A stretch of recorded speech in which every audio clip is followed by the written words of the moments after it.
Aga po. Maaga pa tayo po eh. Amen? Pero tingnan nyo, naka-long sleeve. Haba niya. Ibig sabihin mahaba. So, kama! Palakpakan po tayo. Tawagin natin. Yeah! Ram! Sa saan daw, yan dyan na. Okay, good morning po sa bawat isa. Sabi mo. Again, thank you po sa Panginoon sa another privilege, opportunity to preach the Word of God. Mahalaga po, tayo po'y gamitin sa ministeryo. Mas maganda rin na tayo nagmi-ministeryo. Okay? Mas maganda yung meron tayong gawin sa wala tayong ginagawa sa Panginoon. Ayaw natin na habang buhay ay tagabutas lamang tayo ng bangko. Mahirap naman yun, tumanda tayo na wala tayong pinatandaan sa ministry. Tama po? Kaya nga po ang aking desire na ako pumasok sa Bible School, lahat po ng aming matututunan ay maituro. Especially sa aking home church, sa aking faith family. Ayun yung aking desire, magturo din ng salita po ng Diyos. Hindi lang po pang sarili, kasi may mga iba na nag-graduate sa Bible School. Naging pang sarili lang, okay? Na parang hindi mga nag-aaral ng salita po ng Diyos. Pero tayo po, ang desire po ng ating puso ay maibahagi, yung ating pong natutunan, especially yung kaligtasan po na meron po tayo. Amen. Hindi lang po sinabi na tayo po ay kung sino lang yung enroll, sila lang yung may karapatan pag-share ng Word of God. No. Kung tayo po ay nakakilala sa Panginoon, mga minamahal, meron po tayong purpose, meron po tayong gagawin sa Panginoon. Meron tayong duty sa Panginoon. Ano po yan yung unang-una mag-akay ng kaluluwa? Amen? Dahil alam naman po natin, lahat po tayo dito ay kilala sa Panginoon, but kailangan po natin lumabas to preach the Word of God. Amen? At ating din pong makikita na anytime na meron tayong mga bisita, ay palagi nating sinishare ng setup ng Panginoon. Before I preach,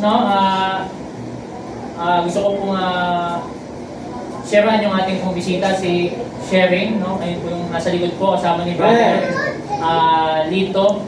Okay, kaibigan, ito po yung maiksi lang, itong tanong na ito, wag mo nawang mamasamain. Ang tanong po na ito, kaibigan, kung sakali bang dumating sa iyong kamatayan, nakatitiyak ka na walang patutungan ng iyong kaluluwa. Alam mo na ba kung saan ka pupunta kapag kayo namatay? Saan po? Saan sa taas? Sa langit? Bakit mo sinabing sa langit? Kasi may dahilan, Bakit po sa langit? Namatay po si Jesus para sa ating buhay. So, para malinaw po, kailangan po ng tao, kailangan ng makakilala sa Panginoon, tanggapin si Kristo bilang Diyos at tagapagligtas ng kanyang kaluluwa. So, kung hindi mo pa alam, kung hindi ka pa tiyak ng patutungan ng iyong kaluluwa, kung nag-aalangan ka, ito po yung time na tanggapin mo si Kristo bilang Diyos at tagapagligtas ng iyong kaluluwa. Yes, namatay siya para sa iyo, para sa akin, bilang Diyos at tagapagligtas ng ating kaluluwa. But, kailangan po natin mag-respond sa kanyang ginawa sa cross of Calvary. Ano yung kailangan natin gawin? Kailangan po natin siyang sampalatayanan at pagtiwalaan. Amen. Sampalatayanan mo siya na siya lamang makapagliligtas sa iyo patungo sa langit. Okay? At ang aming pong goal, like ko pong sinasabi, bago lumabas yung aming bisita, siya po ay nakakilala sa Panginoon. Amen. Ayaw po namin na lalabas po kayo dito na hindi nyo nakakilala si Jesus Christ bilang Diyos at tagapagligtas ng inyong kaluluwa. Kaya dahil magkakaroon po kami ng pananagutan, magkakaroon po kami ng mga dugo sa aming mga kamay. Sabi ng Bible sa Ezekiel, yung blood ay i-require sa ating pong mga kamay.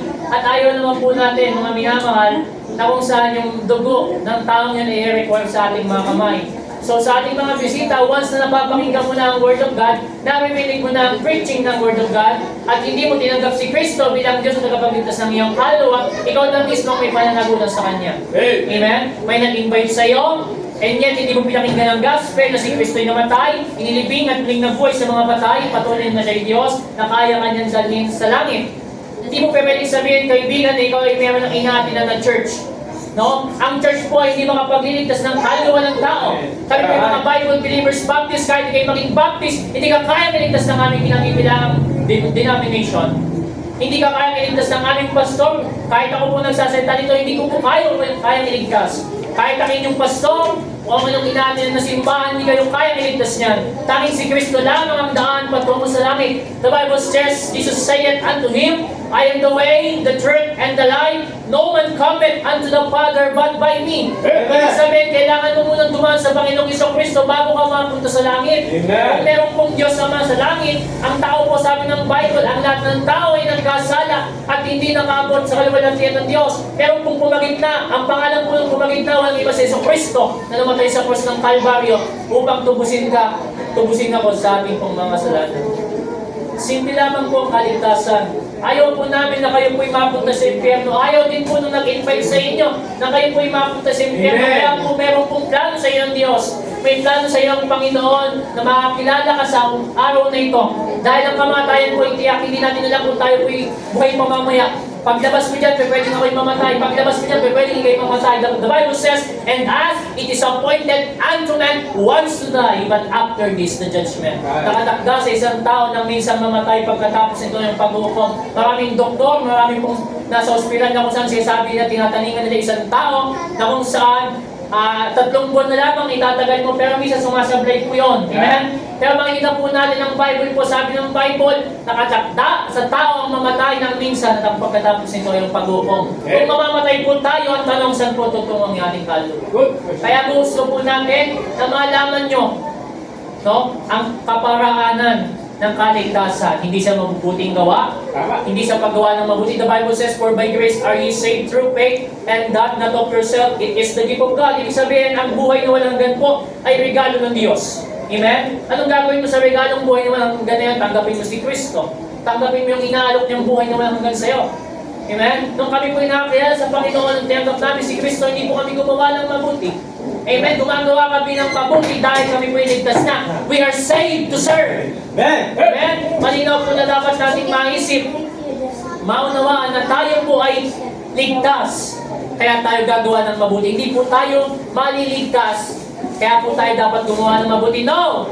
Ang kailangan po natin gawin ay tanggapin at pagtiwalaan si Kristo bilang Diyos sa tagapagligtas ng inyong kaluluwa. Okay? Kung nais mo tanggapin si Kristo sa umagang ito, kung ikaw hindi pa mismong nakatiyak, nag-aalangan ka pa sa iyong kaligtasan, take note, ang kaligtasan po hindi nawawala. Once ang tanggapin mo si Kristo bilang Diyos na kapagligtas ng iyong kaluluwa, sabi ng Bible, hawak ka ng Diyos Ama, hawak ka pa ng Diyos Anak, at selyado ka pa ng Diyos na banal na Espiritu. Okay, marami pong nagtuturo ngayon, sila po yung mga losing salvation, especially yung mga born-again churches, yung mga modern churches, mga CCM, sila po yung mga losing salvation na kung saan nawawala po yung kaligtasan sa kanila. Hindi lang po yung kinahin po nila yung Calvinism na kung saan naniniwala siya na sila ay pinili. Okay? Paano mo nalaman na ikay pinili? No! Wala pong hindi po ganoon. Kaya nasabi ng Bible, but whosoever. Yeah. Ibig sabihin, kung sino man ang sumampalataya sa Panginoong Kristo ay magkakaroon ng buhay na walang hanggan. But whosoever believeth on Him should not perish but have everlasting. Kaya yung turo po ng Calvinism ay hindi po totoo.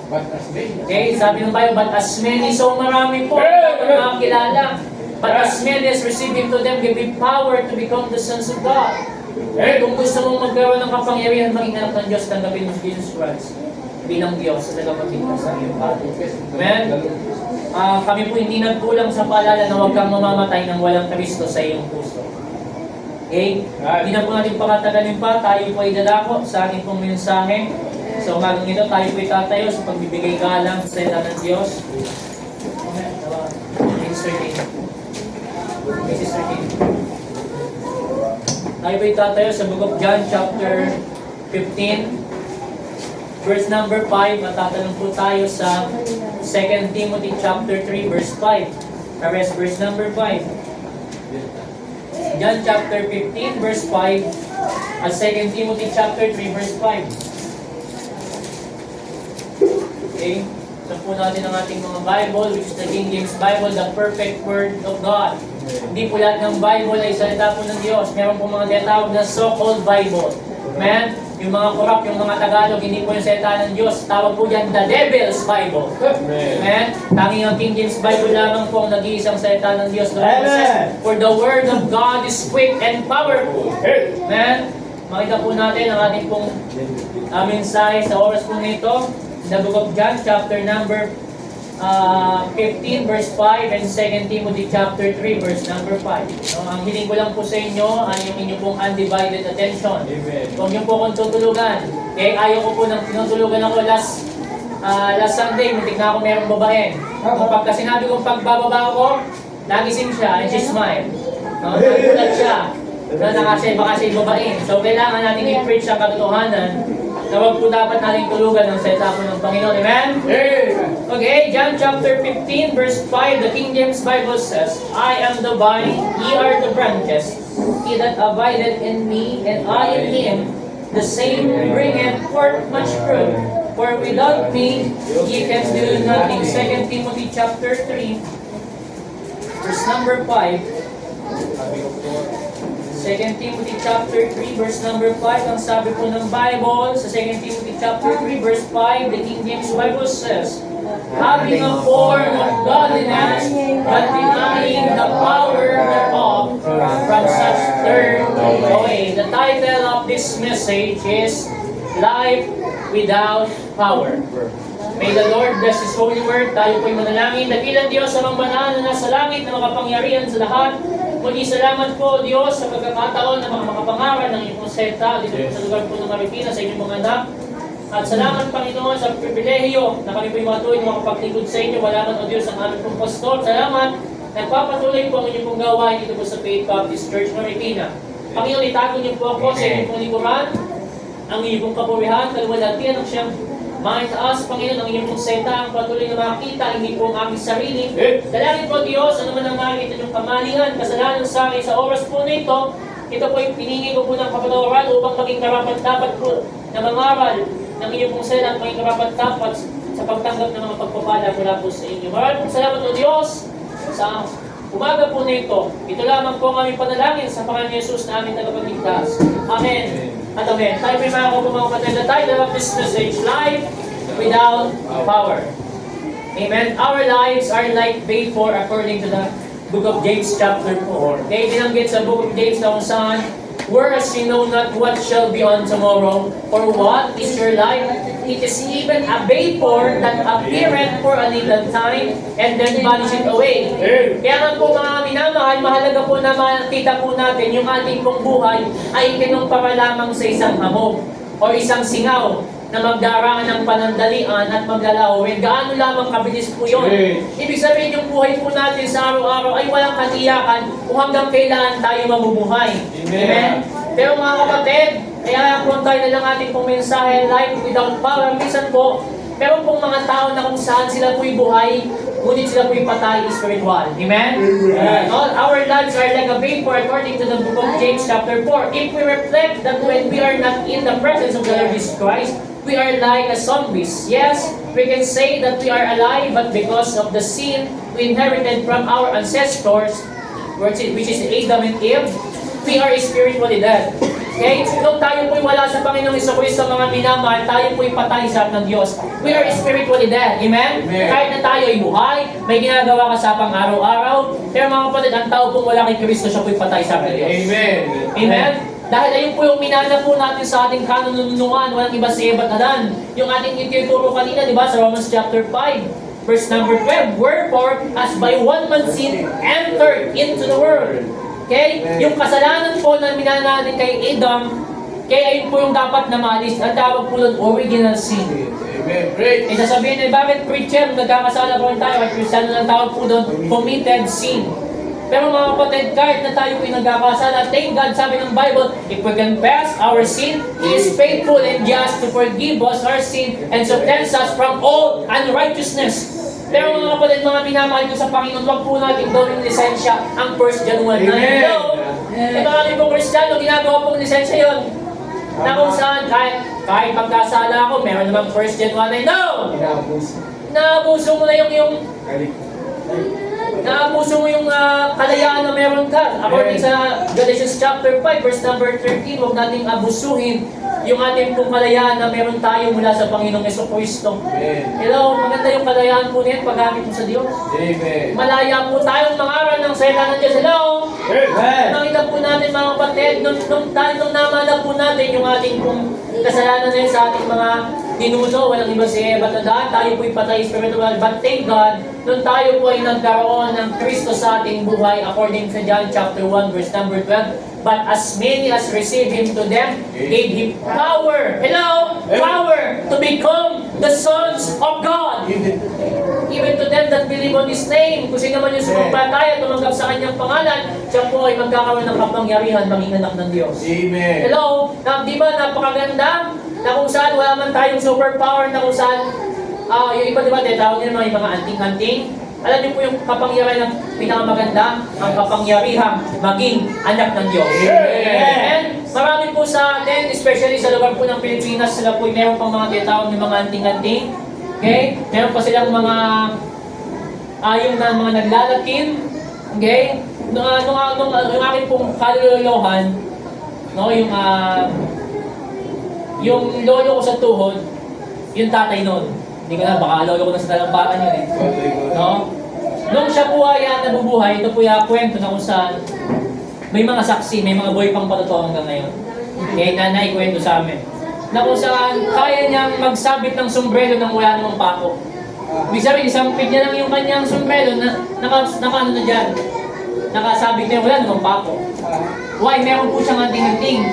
At alam niyo po yung mga apostolo na kung saan ibinuhos na lang dyan, kapag ka tinaktak niyo yung sahig, maglalaban-laban yun na parang mga sundalo yung mga posporo. At kaya niya rin mula dito hanggang Bulacan sa bintang lakad. Ganun po yung mga tinatawag na mga merong mga anting-anting. Okay? Kung saan hanggang ngayon, lalo na especially sa mga probinsya, meron pang mga anting-anting yan. Meron pa nga mga babarang, mga mangkukulang, okay? Ayun po makita po natin, hindi po sa Diyos. Hello? Ayun po ay sa Diablo. Amen? Makikita po natin, hindi po yun sa Panginoon. Ayun po ay sa Diablo. Kaya nga mga kapatid, wala man tayo ng mga kapangyarihan na yun. Ang pinakamagandang kapangyarihan na meron ka ay ang kapangyarihan na maging anak ng Diyos. Amen. Amen. But as many as receive Him to them, gave Him power to become the sons of God. Amen. Napakaganda pong isipin na tayo ay anak ng Diyos. Hindi po tayo nagmamalaki sa labas habang tayo nag-isip preaching kami lamang ang pupunta sa langit. Pwede rin kayong mapunta sa langit. Tanggapin niyo si Kristo bilang Diyos na kapagligtas sa langit. Amen. Tanggapin, pagtiwalaan. Napakasimple lang ng kaligtasan. Hindi na pinahirapan ng Panginoong Kristo. Amen. Maraming tao na maraming reliyon na naniniwala sa good works. Yes, sa good works tayo naligtas, pero hindi yung good works mo. Good works in Jesus Christ sa cross of Calvary. Amen. Ang finished work ni Jesus Christ ang siyang tumubos sa atin. Ama. Kaya ang sabi ng Bible, di ba? Colossians chapter 1, verse number 14, yung blood,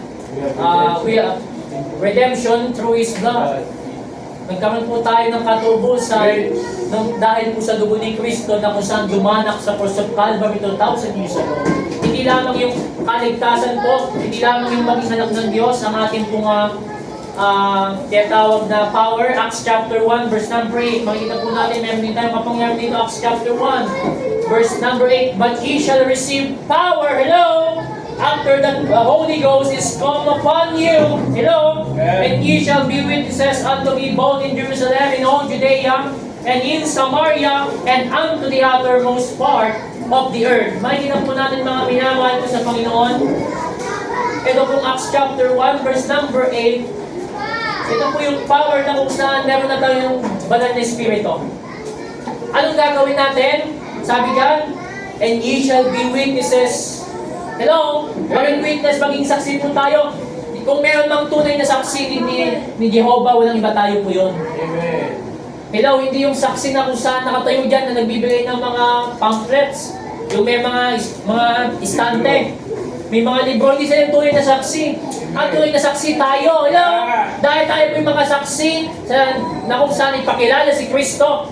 Ipahayag natin yung mabuting balita. Ang kapangyarihan po natin, ipahayag ang mabuting balita. Hello? Kaya sabi ng Bible, Romans chapter 1, verse number 16, for I am not ashamed of the gospel of Christ, For it's the power of God unto salvation to everyone that believeth, to the givers, and also to the giving. Kapangyarihan po ng Diyos na makapagligtas ng kaluluwa ng tao ang kanyang pong salita. Ang kailangan po natin gawin, yung kapangyarihan po natin, ipangaral ang salita ng Diyos upang ang tao ay magkaroon ng kaligtasan na meron din po tayo. Amen. Amen? But in the lives of Christians, there comes a point where even though we are saved, we lose our appetite or encouragement to continue in the work of the Lord. Amen. Naniniwala po kayo na sa ating pong buhay Kristiyano, meron pong time or merong punto na kung saan tayo po ay kahit tayo ay ligtas, nawawala po yung appetite. Ibig sabihin yung pagkagusto mo or yung encouragement mo na maglingkod sa Diyos. Amen. Amen? Kaya meron tinatawag na backslider in heart. Amen. Okay, na kahit sabihin mong nakaupo ka dyan, minsan yung puso po natin backslider. Amen. Meron pong tinatawag na maling puso. Kaya nga sabi ng Bible sa book of Jeremiah chapter 17 verse 9, the heart is deceitful above all things, and desperately wicked, who can know it? Yung puso po natin mapandaya. Kaya mag-iingat kayo, especially young people. Sabi nga nila, kapag tumibok ang puso, wala nang magawa, kondisyon din nila. No! Sabi ng Bible, papandaya po ang puso. Amen. At kung titignan natin yung first mention ng heart sa King James Bible, sa book of Genesis, dinescribe yung puso na yun as a wicked Amen. at evil. Kaya hanggang sa panahon po natin ngayon, minsan yung ating puso is mapandaya. Okay? Ito po ang nakikita po natin, minsan yung ating pong puso o yung ating sarili ay nagkakaroon ng pagkawala yung appetite na maglingkod po tayo sa Diyos. Amen?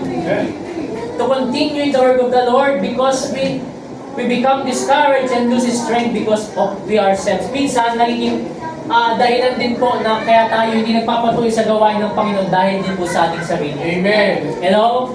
Dahil din po sa ating mga sarili, kaya po tayo hindi nakapaglilingkod sa Diyos. Minsan dumarating yung appetite, yung nawawala na yung delight, yung pagkagusto na makapagliling ng preaching ng Word of God. Why? Nag-uumpisa sa atin. At kapag nag-uumpisa sa atin, pwede tayong makahawa. Amen. Kaya mga kapatid, mga minamahal ko sa Panginoon, mag-iingat po tayo palagi na baka maging discouragement tayo sa ibang kapatiran. Huwag po natin hayaan na tayo po ay maging kadisuran ng mga mananampalataya, especially mga bago. Ayaw po natin na tayo po ay maging kadisuran.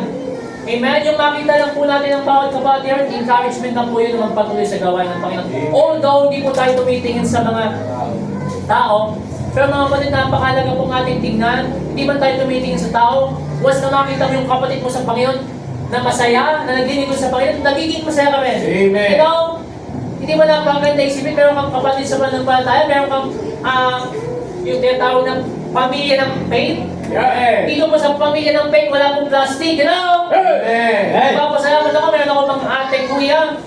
May mga tumatayong tatay, nanay. Na kung saan yung, kung paano yung pag-care nila sa iyo bilang kapatid sa Panginoon. Amen. Amen? Kaya minsan yung pinapayo sa atin, huwag po natin mamasamahin. Tama. At yung pinapayo sa atin na alam mong maganda, alam mong ikakalago mo, especially yung practical speaking, ay pwede mong i-apply yun. Kung alam mong mali, siyempre hindi mo i-apply. You know, kung alam mo naman tama yung pinapayo sa iyo, do it. Amen. You know, wala pong masama na minsan na makinig tayo ng payo ng mga mas nakakaedad sa atin. Yeah. Amen? Kaya makita po natin, tayo po minsan ang nagiging dahilan kung bakit ang tao po hindi na nagpapatuloy sa gawain po. Amen. O minsan tayo mismo, sa ating sarili, kaya hindi tayo nakakapaglingkod sa Diyos dahil sa ating mga ginagawa. Tama. Meron pong 4 na punto natin makikita. Reasons why Christians lose power as believers. Great. No? Mga dahilan ng mga Kristiyano na kung saan nawawala yung kapangyarihan bilang mananampalataya. Ito po, mga kapatid, take note, ito po ay power. Ibig sabihin yung encouragement mo, yung lakas mo na maglingkod sa Panginoon. Hindi po yung kaligtasan. Hindi po ibig sabihin kapag nag-backslide ang isang Kristiyano, wala na po siya sa Panginoon. No! Ang kaligtasan po hindi nawawala. Amen. Kaya nga lagi kong tinatanong sa inyo, ano ba yung binigay sa inyo ng Panginoon? Buhay na wala? Buhay na walang hanggan. Natatapos ba ang buhay na walang hanggan? Hindi po natatapos ang buhay na walang hanggan. So kung binigyan tayo ng buhay na walang hanggan, magkasala ka man, maging pasaway ka man, still anak ka pa rin ng Diyos. Amen. Di ba kay sa ating relasyon sa ating mga magulang, nung nagkasala ba ako sa aking mga magulang, hindi naman nila ako anak? Walang pa. Anak pa rin po nila ako. Nasam. Okay? Si Father Wilson, pinalo niya si PB. Hindi niya na ba anak si PB? Anak niya pa rin. Ganun din po sa Panginoon mga kapatid. Pagkasala man tayo still, anak pa rin po tayo ng Diyos. Kaya po tayo pinapalo. Minsan, kailangan po ng disciplinary action nila. Kailangan po ng pagpapalo upang isang anak ay hindi mawalay at hindi maparura ang kanyang buhay, Kristiyano.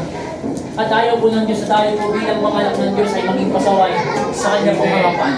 Amen? Kaya makikita po natin, ano ba yung apat na punto na kadahilanan bakit ang Kristiyano po nawawala yung encouragement o yung power bilang isang believer. Number 1, lack of Scripture. Amen. Lack of Scripture means kulang o hindi ka nagbabasa ng Bible. Yung sabi ng Hebrews chapter 4 verse number 12. Hebrews chapter 4 verse number 12. Hebrews 4:12 ating makikita. Sabi ng Bible dyan, for the word of God is quick and powerful and sharper than any two-edged sword, piercing even to dividing asunder of soul and spirit, and the joints and marrow, and is the discerner of the thoughts and intents of the heart.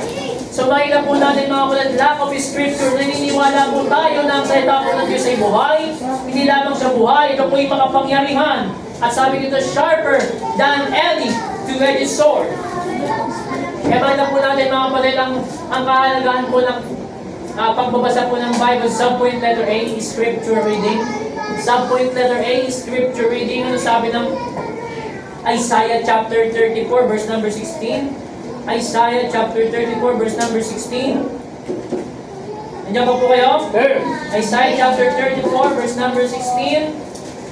Sabi ng Bible, seek ye out of the book of the Lord and read. Malinaw. Hello? Seek ye out of the book of the Lord and read.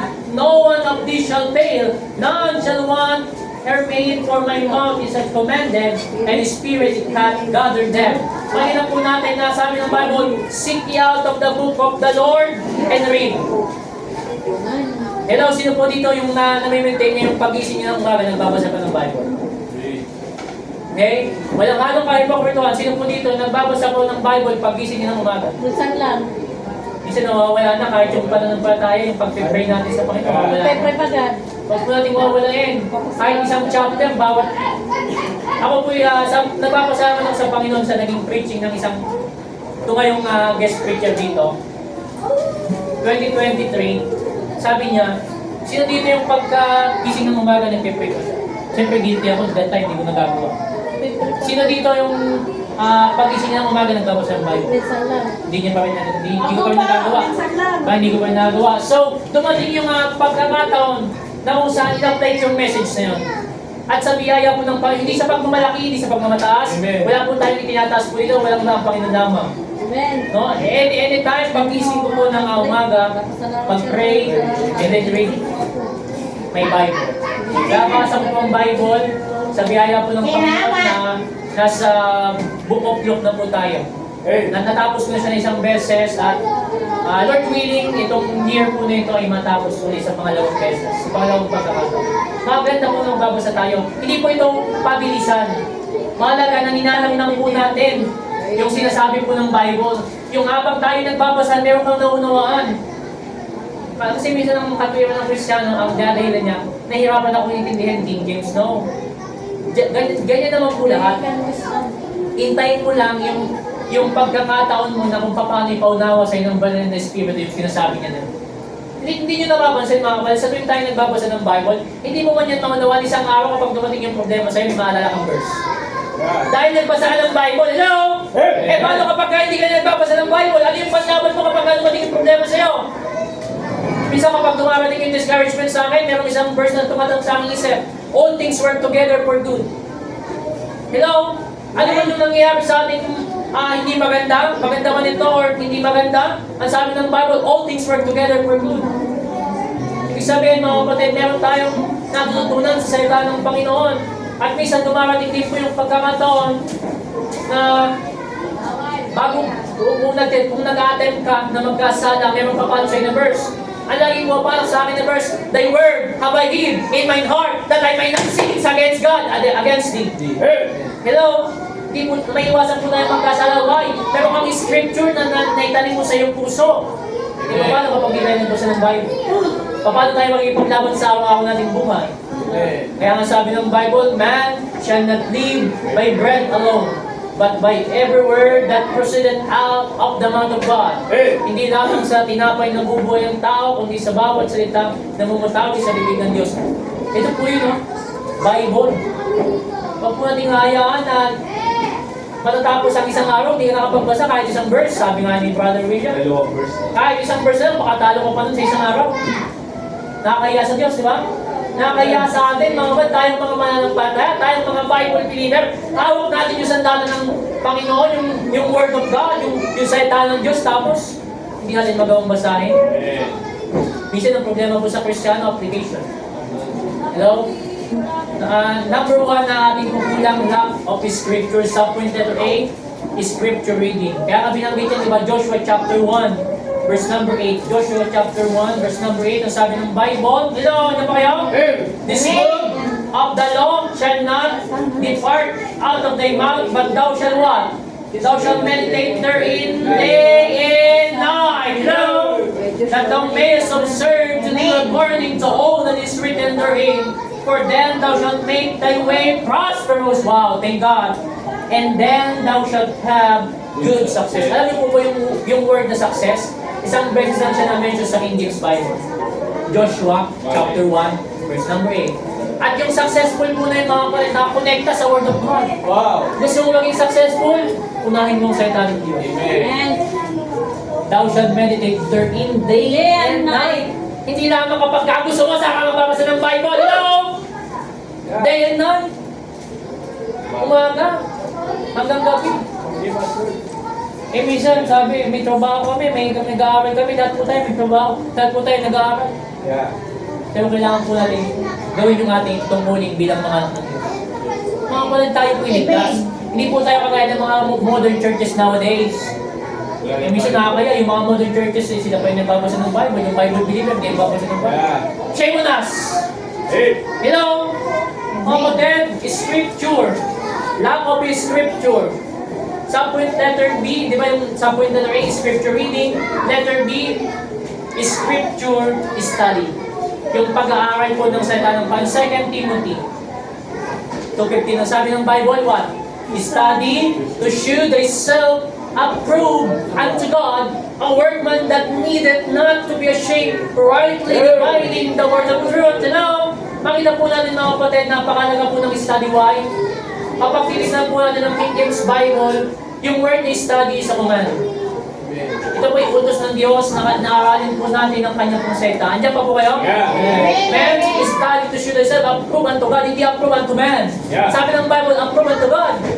Eh, minsan yung iba, ganado lang magbasa ng Bible dahil ano? Nagiging men pleaser. No! Hey, nagdasing crash. Diba? Ganun po ang mga Kristiyano. Meron na nagpatotoo sa online devotion. Ang sabi niya, lagi na raw siya nagbabasa ng Bible dahil meron daw siyang kasabay na magbasa. Ng video call din, basa ng King James Bible. Sa loob-loob ko, hindi ko na siya pwedeng bagayin, siyempre, testimony yan. Di ba? Ang sa loob-loob ko, ang sa akin, no, sa lagay, nung wala yung ka-video call mo na yan, hindi ka nagbabasa ng Bible. Hello? Yeah. Kailangan pala meron ka pang kasabay, meron ka doing ka para ka lang magbasa ng Bible. Hindi mo nakakaya sa Diyos. Sabi ng Bible, search the Scripture daily. Daily, not monthly, Yeah. not weekly. Ang sabi ng Bible, search the Scripture daily. Hey! Kapag sinabing daily, araw-araw. Hindi yung kapag meron kang ka-video call, meron ka ng ka-duet magbasa ng Bible, saka ka lang magbabasa. Ganado. Yes. Saka ka lang magdi-devotion. Ganado siya. Magkaroon po tayo ng sariling devotion sa ating mga kanya-kanyang bahay, mga minamahal ko. Yeah. Kaya ano sabi ng John chapter 5 verse 39? John chapter 5 verse number 39. Ang sabi ng Bible, search the Scripture, for in them you think you have eternal life, and they are they which testify of me. Sabi ng Panginoon Hesus Kristo, search the Scripture. Wow. Salisigin po natin yung Word of God, mga minamahal ko. Salisigin po natin meaning, search the Scripture, for in them you think you have eternal life. Paano mo malamang meron kang buhay ng hanggan kung hindi mo hawak ang King James Bible? Amen. Kaya nga yung mga modern churches nawawala yung kanilang kaligtasan, hindi King James Bible ang gamit eh. Iglesia, walang Bible. Ang iglesia, paano nila malamang ligtas sila? Walang Walang Bible ang hawak nila, pasugo! Walang Bible lang member. Walang Bible ang member, mayroong Bible, yung ministro, Yeah. pa. Yeah. Pero tayong binigyan ng Bible, sabi ng Bible, search the Amen. Scripture. For in them, you think you have eternal life. Eh, paano mo masasabi sa sinesharean mo meron kang buhay na hanggan? Eh, hindi ka nagbabasa ng Bible. Amen. Paano mo isishare yung Word of God? Paano mo sasabihin meron kang buhay na hanggan? Hindi mo nga binasa yung Bible. Ano yung nagpapatunay na tayo merong buhay na hanggan? 1 John chapter 5 verse 13. Tignan po natin, baka sabihin sinungaling na ako, no? Hindi po, no? Yung Bible ang mismo nagsasabi. No? Kaya ako po'y naniniwala ang tao sinungaling, pero ang Bible hindi. First John, tignan pa po kayo? Amen. Sabi ng Bible, 1 John chapter 5 verse number 13, these things have I written unto you that you believe on the name of the Son of God. Hello? That you may know, that you may know, that you may know that you have eternal life. Kailangan mo na ikaw ay merong buhay na walang hanggan. Kung ikaw po ay, ito po ay sinulat sa iyo ng Panginoon, these things have I written unto you. Isinulat ng Panginoon, sinabi ng Panginoon para sa atin. Upang malaman natin na meron po tayong buhay na that you may know that you have eternal life. Salamat sa Diyos mga kapatid for the King James Bible. Kailangan natin meron tayong buhay na walang hanggan. At sabi dito, and that you may believe on the name of the Son of God. Nung tayo po nagtiwala sa Panginoong Jesucristo, sa pangalan ng Panginoong Jesucristo, tayo po ay nagkaroon at nalaman po natin na meron po tayong buhay na walang hanggan. Hello, are you there? Amen. Naman na po natin mga kapatid, Scripture study, subpoint letter C, Scripture application. Subpoint letter C is Scripture application. James chapter 1, verse 22. James chapter 1, verse 22. Sabi ng Bible, but the doers of the word and not hearers only, deceiving your own selves. Malinaw na sinasabi po ng Bible, dapat po tayo ay maging tagagawa ng salita at huwag tayong maging tagapakinig lamang. At sabi ng Bible, kung ikay tagapakinig lamang, dinadaya o niloloko lang po natin ang ating mga sarili. Napakinggan mo na yung mali, napakinggan mo na yung tama, and yet, hindi mo i-apply, niloloko mo ang sarili mo. Amen. Kaya ang mga Kristyano ngayon, alam na nila yung tama, alam na nila yung mali, pero hindi pa rin nila ina-apply, patuloy sa kasalanan. Hello? Amen. Nakakaya sa Panginoon, mga kapatid, meron kang buhay ng hanggan. Sinasabi ng Bible sa'yo, na yung ano man yung ating napapakinggan, gawin natin, and yet, hindi natin in-apply, deceiving your own self. Amen. Ito po ang dito nagtatalo-talo lahat sa application. Although hawak natin yung King James Bible, pero hindi po lahat ina-apply ang King James Bible. May mga Kristiyano, galing ng NIV pa rin. May mga Kristiyano, galing modern pa rin. Hello? Why? Hindi nila siya ina-apply, siya sabi po ng Bible. Kaya umiirat pagdating sa paglilingkod, feelings. Kaya makita po lang, sabi nga Dr. Peter Raman, yung facts, faith, and feelings. So laging nahuli po yung feelings. Sa paglilingkod, hindi po feelings. Kailangan meron katotohanan at meron pong pananampalataya. Hello? Yeah. Hindi po puro feelings. Makita po natin mga kapatid, huwag tayong maglilingkod na sa ating pangsariling karamdaman lang. Kapag na-enjoy mo yung ministry, saka ka lang magpapagamit sa Panginoon. How much more kapag napunta ka dun sa bagay na mahirap, hindi ka naman maglilingkod sa Panginoon. Ganyan po nangyari sa mga churches ngayon. Sa mga Kristiyano ngayon mga kapatid. Kaya nagkakaroon siya ng kakulangan sa application. Dahil sa hindi pagbabasa ng Bible.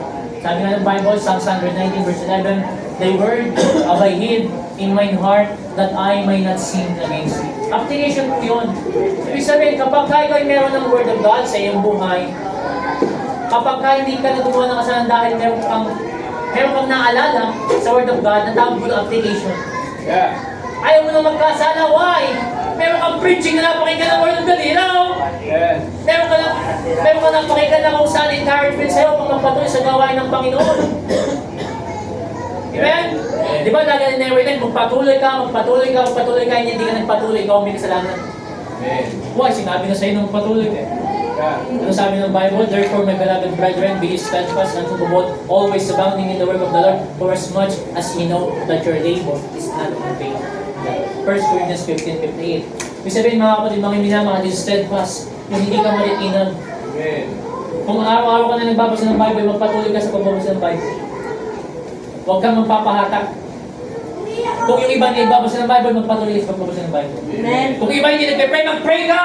Yeah. Especially, nalapit yung ating anniversary, nakakalungkot isipin kung konti lang yung nagpe-permit eh. Amen. Walang scripture application.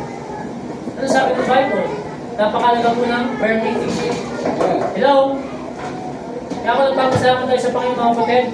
Minsan, ating isipin, hindi na yung pananampalataya natin nakikita ng Panginoon, yung pananampalataya ng mga nagpapatuloy.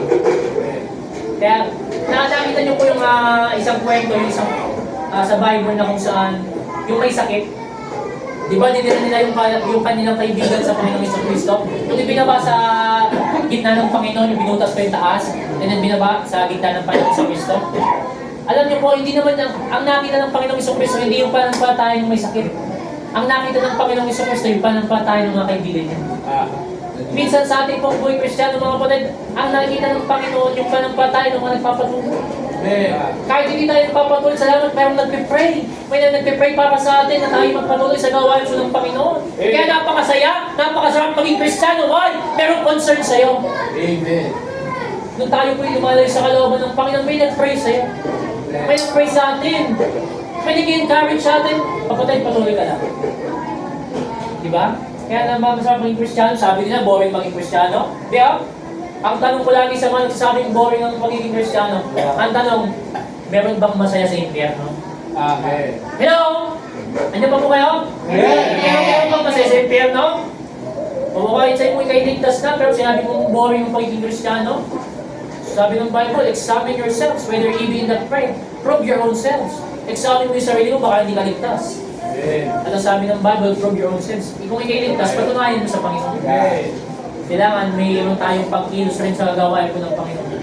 Number 1, lack of scripture. Sabi ng letter A, scripture reading. Letter B, scripture study. Letter C, scripture application. Number 2, lack of supplication. Philippians chapter 4, verse number 6. Diyan pa po kayo? Amen. Hello? Amen. Philippians chapter 4, verse number 6. Philippians chapter 4, verse number 6. Sabi ng Bible, be careful for nothing, but in everything by prayer and supplication. Hello? Supplication with thanksgiving, let your requests be made known unto God. Sa ating pagpunto, number 2, lack of supplication. Meaning, kulang ka na sa pananalangin. Ito ang supplication, our request for supply. Amen. Kaya sabi dito, di ba? Be careful for nothing, but in everything by what? By prayer. Hello? Amen. By prayer and supplication with thanksgiving. Hindi ka lamang basta humihingi sa Panginoon. Kailangan meron din po tayong pagpapasalamat sa Panginoon. Hello? Na kung saan, Panginoon, salamat po. Sa pag-isip ko sa umagang ito, meron akong panibagong buhay. Meron akong panibagong kalakasan. Meron akong panibagong lakas na magagamit ko para sa iyong mabuhayan. Sino dito yung pag-isip na yung umaga ng praise siya na, Panginoon, salamat sa panibagong umaga. Amen. Amen? Salamat, Panginoon. Sa panibagong umaga, ibigay niyo po sa amin. Amen. Salamat, Panginoon, dahil ako'y buhay pa. Amen. Yung iba, naon na iba, mahina na. Pero salamat, malakas kami, Panginoon. At ang aming kalakasan, Panginoon, please gamitin nyo para sa inyong pabuhay. Mga kapatid, ang supplication ay isang napakalagang bagay. Ito po yung pananalangin. Paghingi ng supply. Di ba sabi ng Bible sa Philippians chapter 4, verse number 19, but may God shall what? Shall supply all your needs according to His riches in glory by Christ Jesus. Malinaw na sinasabi ng Bible, all your needs, not all your greeds. Amen. Not all your wants. Needs mo ba ng, ano ba yung mga pangailangan? Need mo ba ng pagkain sa araw-araw? Yes. Need mo ba ng pera? Yes. Siyempre, ginagamit niya sa pang-araw-araw. Pero huwag magiging greed. Ano po yung greed ka sa iman? Minsan, binigyan ka na ng Panginoon, ng bagay na yan. Ang gusto mo pa, ikitan pa yung bagay na yan. Amen. Praise. Hello? Kaya ang Kristiyano, minsan nawawala yung contentment. Kaya nga sabi ni Apostle Paul, therewith to be content. Hello mga Kristiyano, kailangan po natin maging contento sa anong bagay na meron po tayo. Especially yung kaligtasan na meron tayo, dapat contento po tayo doon. Sabi nga ni David, the Lord is my shepherd, I shall not want. Ibig sabihin, hindi ka na naghahangad pa. Why? Ang Panginoong Kristo yung ating shepherd, yung ating pastor, na kung saan nagpapatuloy sa ating nag-aalaga. Hello? Amen. Mga kapatid, makina po natin. Subpoint letter A, supplication in praise. Supplication in praise meaning, ito po yung ating pananalangin na dapat meron siyang kasama. Pagpuri sa Panginoon. Paano ba natin mapupuri ang Panginoon? Sabi dito, be careful for nothing, but in everything by prayer and supplication with what? With thanksgiving. Yung pagpapasalamat ko sa Panginoon, napupuri ng Panginoon. Panginoon, salamat po, nakakain na naman po kami ng 3 beses sa isang araw, sa araw po nito. Panginoon, salamat po, hindi niyo po kami pinagkulang. Hindi ba masaya na kumakain tayo, na kontento ka sa anong meron ka sa pagkainan mo, hindi yung naghahanap pa tayo minsan eh. Mga Kristiyano, yung ano yung wala, yung hinahanap. Okay? Pakita po natin mga kapatid, in praise, kailangan meron tayong pagpupuri sa Panginoon. So kung binibigyan tayo ng pagkakataon ng manalangin, ano sabi ng 1 Thessalonians chapter 5, verse number 17, pray without ceasing. Napaka-excited, baka hindi pa rin kabisado, pray without ceasing. Ibig sabihin, walang tigil, walang hintay ng pananalangin. Hello, nandiyan pa po kayo? Dapat mga Kristiyano, wala po tayong tigil na manalangin. Right. Especially sa ating naramit na anniversary, kailangan andun yung ating pagpipray na kung saan, Panginoon, nawa maging matagumpay po ang aming church anniversary. Panginoon, tulungan niyo po kami, provide niyo po ang pangangailangan ng Birth Faith Baptist Church. Panginoon, sa aming pong tagapagseta, bigyan niyo po siya ng mababang presyo ng ticket upang siya makasama namin sa aming anniversary. At answered prayer, nakakuha po siyang ticket. Amen. Amen? Kaya mga kapatid, napaka-makapangyarihan po ng panalangin. Kahit gaano kakatagal na nananalangin, isang araw Panginoon isang araw mga kapatid, bibigyan ka ng Panginoon ng tamang kasagutan. Tatlo lamang pwedeng isagot sa inyo ng Panginoon kapag tayo nag-pray. Yes, no, and wait. Kapag yes, ito po isang provision. Kapag no, ito po isang protection. Kapag wait, makikita natin ito na meron siyang plano. There is a plan. There is a purpose. There is a provision. Makita po natin mga kapatid, kaya sa lahat po ng bagay na ginagawa po natin sa ating panalangin, meron pong tama, kaya nga sabi ng Bible sa Book of Ecclesiastes, yung mga magagandang bagay i-reveal ng Panginoon sa kanyang oras. Hindi yung oras mo. Hindi dahil gusto mo lang, bibigyan na natin ng Panginoon. No, hindi po ganoon. According to His purpose. Diba sabi nga ng preaching ng ginagawa ng genie and Diyos? Ginagawa niyo ang pangalan po ng Panginoon si Jesus Christ, hindi si Genie, hindi si Aling Jenny. Diba? Diba si Aling, ginagawa niyo si Aling Jenny. Ginagawa niyo minsan ng Panginoon eh. Ginagawa natin, minsan ng Panginoon. Amen. Dapat hindi po ganun mga kapatid. Kapag tayo nag-pray, dapat nag-pray tayo na mayroong kasamang pananampalataya. Amen. Kaya nga tayo nag-pray dito, kailangan samahan natin ng pananampalataya isang araw. Yung iniipon natin na karpan, yung sasakyan nakaparada na dyan. Woo! Amen? Nag-pray tayo, meron tayong pananampalataya ng Panginoon ang magsusupply ng ating pangailangan. Amen! Minsan Kristiyano, negative pa sa mga ganyang bagay. Imbis na natuwa tayo, wow, blessing. Hindi, minsan kinukontra ng Kristiyano. Tayo isang Kristiyano, tayong kontra sa gawa ng Panginoon eh. Ay, hindi manghirap yan, manghirap. Walang manghirap sa Panginoon, sabi ng Bible. For with God, nothing shall be impossible. For we walk by faith and not by sight. Lumakad tayo sa pananampalataya. Eh, minsan tayo malakas magsalitang by faith, wala na tayong faith. Hello? Apply. Kaya sabi ng ating scripture application. Kaya sabi natin, for we walk by faith and not by sight. Eh, konting lang, nawawala na yung pananampalataya natin. Okay? Na kung saan, makita mo natin mga kapatid, nakakahinakaya sa Panginoon. Sabi ng Bible, Luke chapter 7, 18, Luke 18. Mahalaga mga kapatid, yung pananampalataya, huwag mawala, yung pananalangin, huwag mawala. Hello, nandiyan ba kayo? Amen. Luke chapter 18.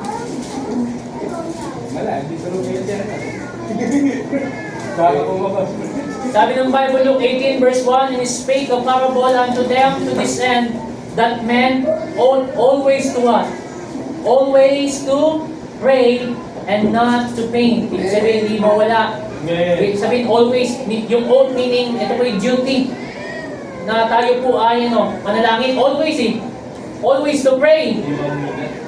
Hindi po tayo manghina o mawala yung ating pananalangin, yung ating pananampalataya sa Panginoon. Mahalaga pa mga kapatid, napakahalaga po ng panalangin. Alam niyo po, sabi nga, nag-usap-usap kami last Thursday, nung may patungo sa Taguig. Nung tayo po'y nakakilala sa Panginoon, naramdaman po natin yung pagka-inlove. You know, diba po ba?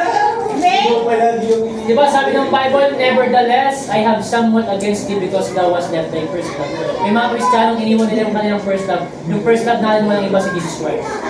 Diba kapag dadalhin mo sa tao, diba ang tao kapag in love sa kapwa-tao, in love yan, lagi nasa isip nyo na yan. Sa araw-araw na kanyang ginagawa, nasa isip niya, in love siya. Pero mga kapatid, nung tayo pinag-Christian, hindi nyo napapansin, meron ka ng time na manalangin. Meron ka nang iniisip na may Diyos. Amen. Meron ka nang kinakatakutan na natitend ka man sa isang bagay, hindi mo na ginagawa yun, why? Meron kang alam na Diyos. Amen. Na ang Panginoon ay nakatingin sa atin. Ay yung tunay na first love. Amen. Ay yung pag-ibig na kung saan hindi siya nawawala. Hindi na nanakaw. Tama. Hindi naaagaw. Hello? Yes. Kaya mga kapatid, maganda pong isipin yung pagkailan po sa Panginoon. Huwag natin siyang mawawalain. Kapag kawinala mo na yung pag-ibig mo sa Panginoon, you are a backslider. Amen. Papunta ka na sa kawalan. At ikaw'y magbabackslide na. Ikaw'y lalayo na sa gawain po ng Panginoon. Kaya pakita po natin, some point letter A, supplication in praise. Letter B, supplication in petition. Meaning request submitted to an authority. Ito po yung submitted. Yung petition po, nag-request po tayo sa nakakataas sa authority. Walang iba ang authority natin, walang iba yung Diyos. Nagpe-pray tayo mga kapatid na husa. Alam natin na merong nakikinig. Merong sumasagot. Hello? Hindi namin siya basta nakikinig. Salamat sa Diyos. Nakikinig din ng Panginoon. Hindi lang siya nakikinig, sumasagot ng Diyos. According to His will. Diba? Minsan, pagka binigyan ka ng answered prayer ng Panginoon, ibig sabihin, no, siya yung nasa authority. Siya yung nagbigay. Siya yung nasa authority na hindi na tayo lumalapit pa sa pari para mag-umpisal. Diba? Ganyan yung, ang ina-apply din ng verse niya, yung confess hold one to another sa James chapter 5, verse number 16. Ang mga Katoliko ganyan, nagkukumpisal kay pare, kapag kaya nagkamali, may kutong pa.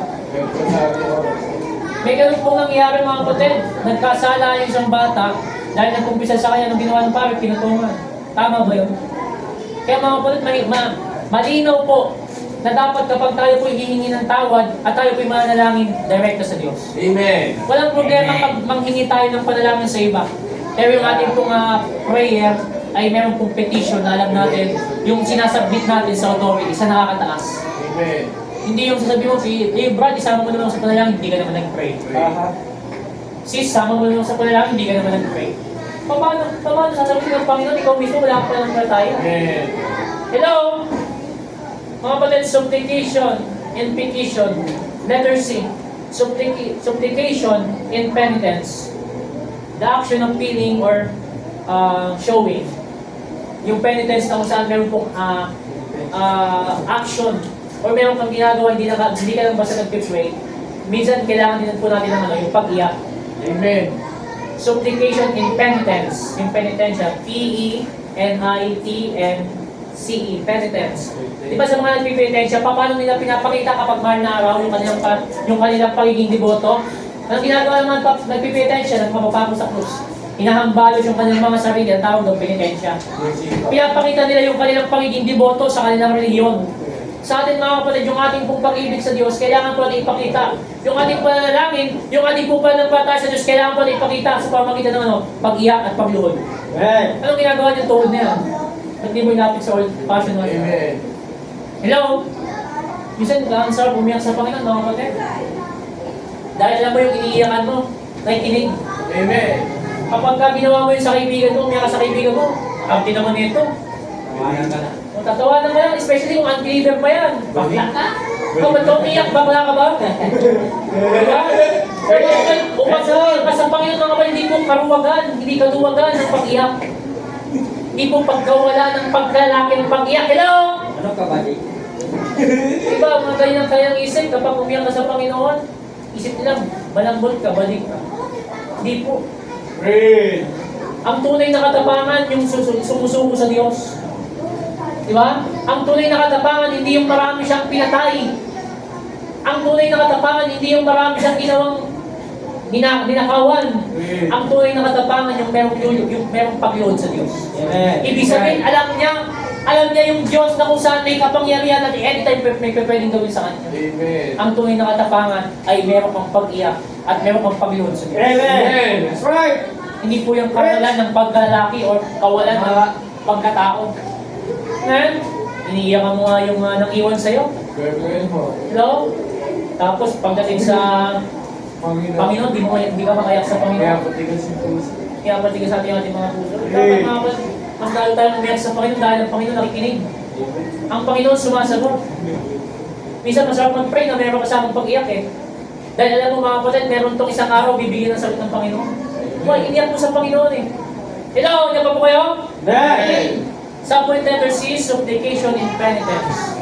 Reason why prayer meeting are most important. Ito po. Kaya po napakahalaga ng prayer meeting dahil meron pong mananalangin. Kaya nga tinawag ng prayer meeting, kailangan nating manalangin. Hindi tayo naglalaro dito. Tama. Hello? Kahit na tayo po ay ilan lang, hindi po tayo naglalaro. Hindi po tayo nagbibiruan. Sabi ng Bible, God is not mocked. Hindi nagbibiruan Diyos. Hindi mo malawak ang Diyos. Maraming ako, pwede mo akong lokohin. Si Pastor Alan, pwede mo lokohin, pero ang Diyos, hindi mo pwede lokohin. Amen. Sabi ng Bible, the eyes of the Lord are in every place, beholding the good and the evil. Tayo man ay nasa bahay, nasa trabaho, nakikita ka ng Diyos. Alam ng Diyos ang ginagawa. At wala po tayong may tatago sa Diyos. Isang araw, ang lahat ng ating ginawa hindi maganda, at ang Diyos lang nakita ay magiging hayag pagdating sa judgment, seat of Christ. Alam niyo mga kapatid, kung meron man tayong dapat katakutan palagi, kung bakit tayo magkasala, yung judgment seat of Christ. Sabi ng Bible, whether it be good, or what? Or bad. Whether it be good, or bad. Ipapakita, i-reveal sa atin ng Panginoon yung ating ginawa. Ito man ay mabuti, ito man ay masama. Sabi ng Bible, according to your body, yung ginawa ng iyong katawan na yan. Okay? Ginawa ko lang kaligtasan, pero mayroong judgments in the Christ. Number 1, lack of scripture. Number 2, lack of supplication. Number 3, lack of soul seeking. Amen. Proverbs 11:30. Proverbs 11:30. Diyan pa po kayo, hello? Amen. Proverbs 11:30, sabi ng Bible, the King James Bible says, Proverbs 11:30, the fruit of the righteous is a tree of life, and he that winneth soul is what? Wise. Is wise. Number 3, lack of soul seeking. Ang nawawala po sa Kristiyano ngayon mga kapatid, yung paghahanap ng kaluluwa. Kaya nga sabi ng Panginoong Jesucristo, for the Son of Man is come to seek and to save that which was lost. Ang Panginoong Jesucristo ay naparito upang hanapin ang mga nawawala, upang iligtas ang mga tulad mo at kagaya mo. Soul seeking, yung paghahanap ng kaluluwa. Mga kapatid, wag po natin wawalain yung pag-aakay ng kaluluwa. Ito po lagi yung punta tandaan mga kapatid. Nung tayo po inaligtas, meron po tayong goal. Hello? Meron po tayong goal. Ang goal po natin ay mag-akay. Especially yung ating family. Sila po yung unang-unang dapat po nating masyaran. Sila po yung dapat nating first ministry. Our family is the first ministry. Okay? Na kailangan sila yung unang makakilala sa Panginoon. Di ba minsan matapang tayo na mag-share sa labas? Pero minsan naduduwag tayo sa ating pamilya. Amen. Tama? Ang akaka po ay guilty po ako dyan. Okay? Meron pa akong mga tito, mga pinsan, they are unsaved. Hindi ko alam kung paano gagawin ko, pero mga kapatid, ako po yung palagi nag-pray na sila ay makakilala sa Panginoon. Kagaya ni Apostle Paul, Romans chapter 10, verse number 1. Diyan po kayo? Romans chapter 10, verse number 1, the King James Bible says, Brethren, my heart's desire and prayer to God for Israel is that they might be saved. Dapat ang ating desire, mga kapatid, yung ating mga mahal sa buhay, makakilala sa Panginoon. Hello? Amen. May desire na dapat. Papayag ka, ikaw lang pupunta sa langit, yung mga mahal sa buhay, patungong yung impyerno. Napaka-selfish naman natin kapag gano'n. Hello?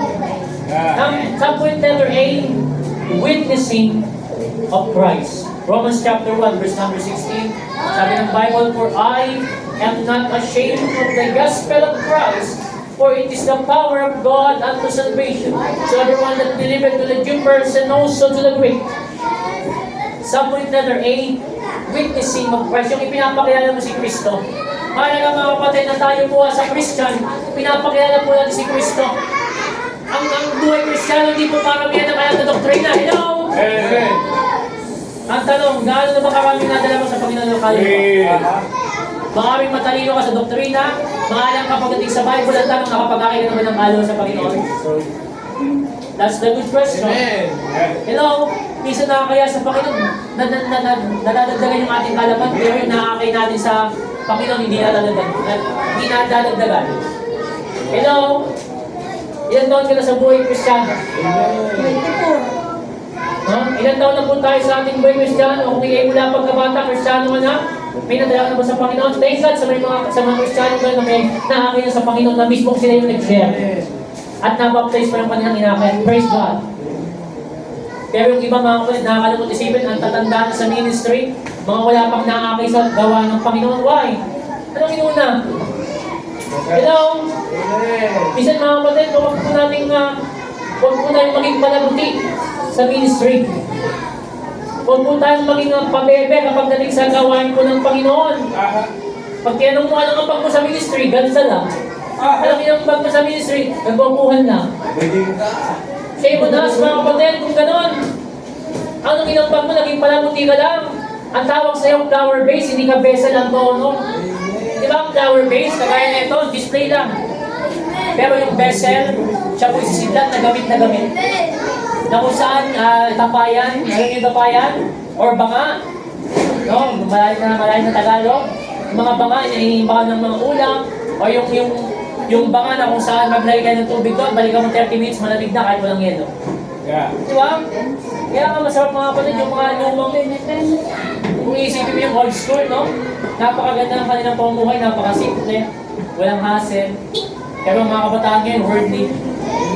Napakaiba ng kabataan noon sa kabataan ngayon. Pakita po natin mga kapatid, witnessing of Christ. Pakilala po natin yung tagapagligtas. Maipakita po natin mga kapatid, mga minamahal, yung tagapagligtas na nagbigay sa atin ng buhay na walang hanggan. Kailan mo ulit sinabi na si Kristo ang daan patungo sa langit? Hello? Kailan mo ulit sinabi, kailan mo ulit pinangaral na si Kristo lang ang daan patungo sa langit? Nasabi mo ba sa kaibigan mo na kailangan kaibigan, tanggapin mo si Kristo bago mo mamatay? Nasabi mo ba sa klase mo na classmate, kailangan mo tanggapin si Kristo bago ka mamatay? Nasabi mo ba sa kamag-anak mo, nanay, tatay, lola, lolo, tita, tito, pinsan, kailangan mo tanggapin si Kristo bilang Diyos sa tagapagligtas ng iyong kaluluwa? Kailan po natin huling nasabi na si Kristo ang tagapagligtas? Kung hindi po tayo kikilos mga kapatid, huwag natin hintayin na sila po'y bawian ng buhay. Subpoint letter B, winning souls to Christ. Winning souls to Christ. 2 Corinthians chapter 4. Nandiyan pa po kayo? 2 Corinthians chapter 4. Mga bata, babe. 2 Corinthians chapter 4. Verse number 3 ang sabi ng Bible, but if we are gospel hid, it is hid to them that are lost. Sabihin mga kapatid, kapag yung gospel ay tinago po natin at hindi po natin ipinangaral, ito po ay tinago po natin sa mga kaluluwa na ligaw. Amen. Amen? Kapag tinago mo yung gospel, alam mo na yung katotohanan. Alam mo na yung tagapagligtas. Alam mo na yung daan patungo sa langit, and yet tinago mo sa iyong mga mahal sa buhay. Ang mangyayari sa kanila mga kapatid, mapapahamak sila sa impyerno kapag sila binawian ng walang tagapagligtas. Amen? Pala po natin mga kapatid sa verse number 5, 2 Corinthians chapter 4, verse number 5. For we preach not ourselves, but Christ Jesus the Lord, and ourselves your servants for what? For Jesus' sake. Kaya mga kapatid, sabihin tayo po yung nangangaral ng salita po ng Diyos. Ipinapangaral po natin hindi yung ating sarili. Ang ipinapangaral po natin si Kristo, na si Kristo namatay sa krus ng Calvario 2,000 years ago. Amen. Hello? Kaya mga kapatid, winning souls to Christ. Nagdadala ka, nag-aakay ka ng kaluluwa na madadala po sa Panginoon. Kapag tayo po yung nagsasalwini, kapag humingi ka naman ng 5 minutes sa sinusolwinan mo, sundin mo naman yung 5 minutes na hiningi mo. Amen. Kapag humingi ka ng 10 minutes na sinusolvihan mo, sundin mo yung 10 minutes na hiningi mo sa kanya. Para yung tao hindi mainip. Para yung tao hindi isipin, hindi naman sumusunod sa usapan to. 5 minutes lang, 10 minutes lang usapan namin, hindi niya naman sinunod. Paano mo siya madadala sa ngayon sa Panginoon? Ang una niyang nakita, discouragement. Hello, winning souls to Christ. Street preachers. Sa tuwing tayo po'y tatayo sa labas, mga kapatid, hindi po yung galit ang ating pinapayman dapat sa mga ngalan ng salita ng Panginoon. Dapat yung pagmamahal na meron sa Panginoong Jesucristo. Yeah. Kaya nga sabi ng Panginoon sa Book of Matthew, nung makita ni Jesus Christ ang multitude, He was moved with compassion, meaning, nagkaroon po siya ng awa, nagkaroon po siya ng pag-ibig na yung mga yun ay walang pastol, walang nagpapastol, walang nag-aalaga. Anytime kapag kakakuwi tumatay sa street, iniisip ko na sila po yung nasusunod sa impyerno. Nang sa ngayon magkaroon tayo ng pag-ibig na sila yung madala sa Panginoon. Wala pong lagi ko sabi sa inyo, wala pong masama na mga rebuke ng kasalanan. Huwag mong wawalain yung gospel. Minsan nasabi mo yung kasalanan, pero hindi mo nasabi yung gospel, which is the good news. May sinugatan mo, iniwan natin silang sugatan. Hindi naman natin ginamot. At ang makagamot sa kanila si Kristo. Hello? Kaya mga kapatid, dapat maging paalala sa atin bilang mga street preacher. Sa tuwing tayo po'y tatayo, no, sasabihin na sa kanila, ito po'y paalala na may kasamang pagmamahal. Amen. Ganon din sa church, huwag po kayo mga guys sa sino mang tatayong preacher. Amen. Kung tinatamaan kayo ng salita ng Panginoon, purihin ng Panginoon. Amen. Hello? Pinapaalala kayo na mayroong kasamang pagmamahal. Why? Concern sa inyo, kapatid niyo sa Panginoon. Amen. Concern sa inyo. Kaya nga nagsasabi sa mga young people, alam niyo mga young people, huwag niyo nang gagawin yung, huwag na kayong mag-explore sa mundong ito, walang maganda. Why? Naranasan ko eh. Walang maganda. So ayaw ko na kayong mga kabataan na mas mabata sa akin, huwag nyo nang danasin na yung karumihan ng mundong ito. Eh minsan, nagmamatigas ang isang Kristiyano. Eh kaya ko naman sarili ko eh. Hello? Ano nangyari sa kanya? Tingnan niyo yung buhay ng mga Kristiyano hindi marunong makinig sa Diyos. Diba? Kalura. Napapakinggan niya, and yet hindi niya ina-apply. Sabi ng Bible, James chapter 4. Tingnan natin mga kapatid, no? Ang Bible, sabi ko sa inyo, hindi siya nagsisinungaling. Bago mo gawin, alam na ng Panginoon. Amen. Hello?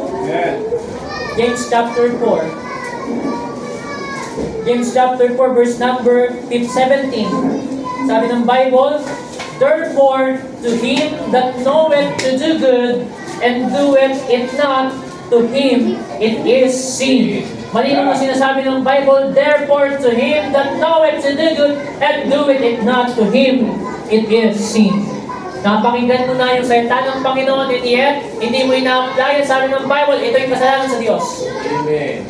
Hello? Napapakinggan mo na yung preaching ng Word of God, and yet, hindi mo ina-apply. Ito po yung kasalanan sa Diyos. Minsan mga Kristiyano, kahit nasa loob ng church, nagkakasala pa. Amen. Man, nagiging tagapakinig lang. Minsan wag po tayong aalis doon sa sinasabi ng Bible. Minsan hindi pa tapos yung service, nakasarado na yung Bible eh. Hello? Kung baga, baliwala na sa yung preaching ng Word of God, hayaan mo siya magsasalita dyan. Boring naman eh.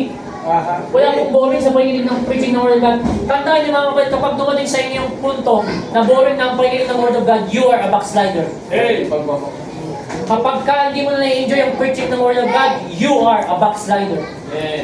Kaya malinaw mga kapatid, huwag natin itong baliwalay ng sinasabi ng Bible. Ano man ang sinabi ng Bible mga kapatid, ito may maging karoon po tayo ng application. Number 3, lack of soul seeking. Letter A, witnessing of Christ, pagpapakilala kay Kristo. Letter B, winning souls to Christ, yung pagdadala ng tao kay Jesus Christ. And the last, lack of sanctified, separated life. Lack of sanctified, separated life. 2 Corinthians chapter 6, verse 14. Kumbaga kulang sa sanctification means separated. Hindi mo sineseparate yung sarili mo sa mundo. Lack of sanctified, separated life. 2 Corinthians chapter 6. Diyan pa po kayo? Amen. Lagi mo sinasabi, huwag niyo akong tutulugan. Okay? Last time, may natulog, no? Buti hindi nabagsakan. Okay? Romans chapter 2 Corinthians. 2 Corinthians chapter 6 verse number 14 ang sabi ng Bible. 2 Corinthians chapter 6 verse number 14, be not unequally yoked together with unbelievers. Hello? For what fellowship hath righteousness with unrighteousness? And what communion hath light with darkness? Lack of sanctified separated life. Kulang sa pag-separate. Kanino na sinasabi ng Bible, be not unequally yoked together with unbelievers. Malinaw na sinasabi ng Bible, huwag kang makikipamatok sa unbeliever. Huwag kang makikipamatok sa hindi mananampalataya. Yeah. Napakinggan mo yung preaching ng Word of God, and yet, sumubok ka pa rin. Hello? Kaya mga kapatid, sa mga kabataan, mga young people, hindi ko sa pinamamalit yung mag-boyfriend, mag-girlfriend kayo. Ang lagi yung pipiliin yung mananampalataya. Ang ipagpipray sa Panginoon yung mananampalataya. Why? Sinabi na ng Bible, hindi sinabi ni Brother Justin. Hindi sinabi ni Pastor Alan. Ang sinabi ng Bible, be not unequally yoked together with unbelievers. Huwag kang makikipamatok. Yeah. Kaya katwiran din, masasolving ko naman eh. At anong, yung percentage, gaano kataas? Hello? Sa mga kapatid, kung kayo ay ipapasok sa isang relasyon kapag dumating ang araw, mga anong edad nyo, ang tatandaan nyo, huwag kayong makikipamatok sa mga unbeliever. Amen. Dahil sinabi ng Bible lang nagsabi, hindi po ako. Amen. Okay, papayag ka ba maging biyanan mo sa Satanas? Hello? Amen. Nag-boyfriend ka, nag-girlfriend ka, unbeliever. Sino tatay niya sa Satanas? Hindi biyanan mo sa Satanas. Amen. Ikaw, anak, ginawa mo bang magkabalaki sa Jesus Christ? Pati ang magkalaang kalaban niya sa Satanas. Ang bihira naman, ang sabi ng verse number 17.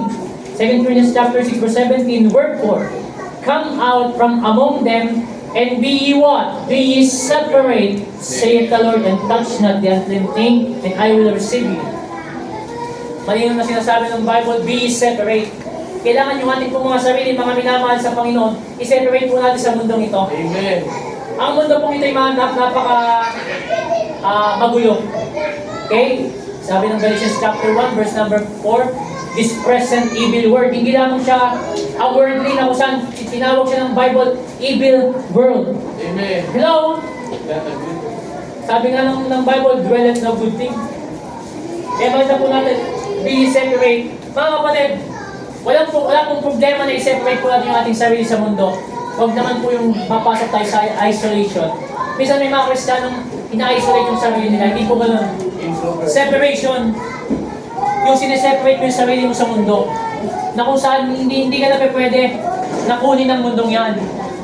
Hello? Na hindi ka na pwedeng kunin ng mundong yan. Sineseparate mo yung sarili, hindi ina-isolate. Minsan may mga Kristiano, ina-isolate nila sa kanilang sarili na kung saan. Kung baga lumalayo sa tao. Na para bang mga yun niya, tama nga yung may pagka-introvert. Minsan pagka-Kristiano kasama mo, kailangan maging yung fellowship mo. Hindi yung sinusolo mo, yung kaligtasan na meron ka. Hello? Mas masarap na meron kang ka-fellowship. Napakaganda na meron fellowship toward one another. Dahil nagpapalakas kayo sa pananampalataya eh. Pinapatibay niyo yung pananampalataya ng bawat isa. Kaya sa mga young people, private encouragement din. Kung merong bago i-fellowship nyo, kamayan nyo. Hello? Nang sa ngayon, susunod na linggo, bumalik sila. Amen. Hindi sila yung mawala. Okay? Lack of sanctified separated life. Second Corinthians chapter 5 verse 17. Sabi ng Bible, therefore, if any man be in Christ, is a new creature. All things are passed away. Behold, all things are become new.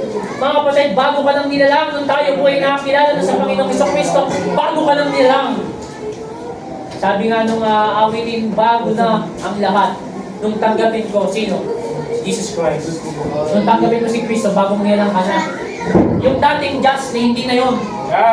Sabi ng Bible, therefore if any man be in Christ is a new creature. All things are passed away. Behold, all things are become new. Bagong nilalang ka na. Yung ginagawa mong pag-iinom, noon hindi mo dapat gawin. Yung ginagawa mong kalong-kalong, hindi mo dapat gawin. Why? Bago ka ng nilalang. Yung ginagawa mong pambababae o sa mga babae ng lalaki, okay, mga sugal, bisyo, hindi mo dapat gagawin yun. Amen. Why? Bago ka naman nilalang eh. Di ba? Kristyano, hindi makamupon. Gusto, binabalik-balikan ng nakaraan. Baka meron ka bang picture ng ex-girlfriend mo sa cellphone mo? Hello? Therefore, if any man be in Christ, is in your grade 2. Bago ka lang nilalang. Kristyano yung relasyon. And yet, may mga Kristyanong dinakamubon sa kanilang karanasan. Wala pong masamang alahagin yung ating nakalipas. Pero mga kapatid, ito po yung maging encouragement sa atin. Hindi po yung parang namimiss mo po yung ginagawa mo dating karumihan sa atin ng Diyos. Amen. Pray. Huwag pong ganun mga kapatid. Minsan ganun po tayo eh. May mga Kristiyano na kung saan na namimiss nila yung kanilang dating ginagawa. Hello? Yeah. Amen. Mga kapatid, mga kailangan ba tayo i-separate, ma-sanctify. Ma-sanctify yung ating buhay, malinis yung ating buhay. Sanctified means separated. Makita po natin, ang sabi ng Bible, 1 Corinthians chapter 6 verse 20. 1 Corinthians chapter 6 verse 20. Ang sabi ng Bible, for ye are bought with a price, therefore glorify God in your body and in your spirit, which are God's. Malinaw po na sinasabi ng Bible, we are bought with a price. Napili po tayo na merong halaga. Hello? Amen. Kung tayo po ibili na merong halaga, anong gagawin mo sa buhay na bilhin ng Diyos? Hello? Diyan pa po kayo? Amen. Mag-i-amen po, no? Wala pong bayad ang pag-i-amen. For ye are bought with a price. Bilhin po tayo na merong halaga ng Diyos. Sabi ng Bible, therefore glorify God in your body. Ang tanong, naluwalhati pa ang Diyos sa iyong buhay? Sa iyong body? Kung yung body mo, kung anong ginagawa mo, kung Kristiyano ka na, nagpapatato ka pa, hinahaluan mo pa ng pag-iinom, paninigarilyo, hindi mo nag-glorify ang Diyos. Nag-glorify yung mga kalaban. Tuwa pa yung kalaban, tignan mo yung anak mo. Tignan mo yung anak mo, nagpapatato na naman, nagpalagay Jesus save sa noo. Nagpalagay yung malaking Jesus save sa likod. Sablay. Kaya po natin mga kapatid, lack of sanctified separated life. Romans chapter 12 verse number 1. Romans chapter, ba po kayo? Romans chapter 12 verse number 1 hanggang 2, sabi ng Bible, I beseech you therefore brethren, namamanig ang kapatid na Pablo. Therefore brethren, by the mercies of God, that you present your bodies, that you present your bodies a living sacrifice, holy, acceptable unto God, which is your reasonable service. And be not what? Be not conformed to this world, but be ye transformed by the renewing of your mind, that ye may prove what is the good and acceptable and perfect will of God. Mga kapatid, huwag po tayong makiayon sa ginagawa po nating mundo. Alam mo yung nangyari kay Demas? Binahal niya ang mundo ito, sabi ng Bible sa book of Timothy, Demas had forsaken me and loving this present world. Huwag po nating mahalin at huwag po tayong makiayon sa mundong ito. Kung ginagawa ng iyong mga classmate ay para sa mundo, huwag mong gagawin. Kung yung sila mo yung nagbo-boyfriend, nag-girlfriend ng mano, huwag mong gagawin dahil kay isang Kristiyano na. Huwag kang maingit. Hello? Huwag tayong makiayon sa ginagawa ng mundong ito. Hindi naman po tayo nagmundo. Sabi ng Awakening, this world is not my home. Yes. I'm just a passing through. Tuwing daraan lang tayo dito. Yeah. My treasures are laid down somewhere beyond the blue. Andun po, yung ginagawa mong service ngayon, iniipon mo yan para sa langit. Hindi para kay Pastor Alan. Hindi para kung sino man dito. Iniipon mo yan para sa langit. Para pagdating mo sa langit, sabihin sa inyo ng Panginoon, well done, the good and faithful servant. Amen. Hello? Lack of sanctified separated life. We need to separate ourselves in this present evil world. Mga kapatid. Nakita po natin, be not, diba? Be not conformed to this world. Kung ano man yung ginagawa nila, huwag nilang makiayon. Kung sila yung maawit ng worthy, nagbibidyo ako pa rin, huwag nilang mag-video okay. Dati, paborito ko mag-video okay. Kaya kami nangasang pare-pares dahil sa video okay. Kaya kami natutong mawit dahil sa video okay. Amen. Pero maging Kristiyano mga kapatid, kaya iwasan mo na yun. Why? Word yun eh. Hindi yung kalooban ng Diyos. No! Amen. Ang kalooban ng Panginoon, umawit tayo ng mga makapuri para sa Kanya. Hindi yung para sa ikapapahiya niya. Amen. Eh minsan, ang Kristiyano, pastor pa man din. Kung makaawit ng isilang ka sa mundong ito, pastor yun, nakalive pa. Same with you. Aawit pa tatanda at tinipas rin ako. Matanda ka na nga talaga, wala kang pinatandaan. May mga pastor na ganyan.